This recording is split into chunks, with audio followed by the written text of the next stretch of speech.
নমস্কার, শাওন পাকশালাতে সবাইকে স্বাগত জানাই। আজকে আমি বানাবো এই গরমের থেকে একটু রেহাই পেতে ঠান্ডা একটা বেলের শরবত বানাবো, যেটা খেলে একদম শরীরটা ঠান্ডা হয়ে যাবে।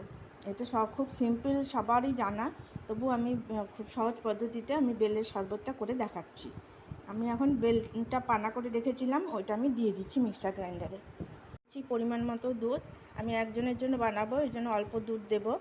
আপনারা যে কার জন্য বানাবেন সেই অনুযায়ী দুধটা অ্যাড করবেন। পরিমাণ মতো চিনি, আমি 2 চামচ চিনি দিচ্ছি।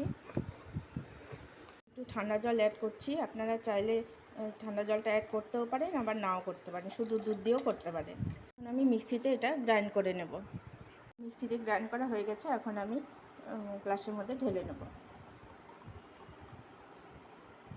আমি একটু ঘন করেছি, আপনারা চাইলে পাতলা করতে পারেন, একটু দুধ বা চিনি জল দিয়ে। সহজ পদ্ধতিতে বেলের শরবতটা করে দেখালাম। আপনারা এটা বাড়িতে করে খাবেন।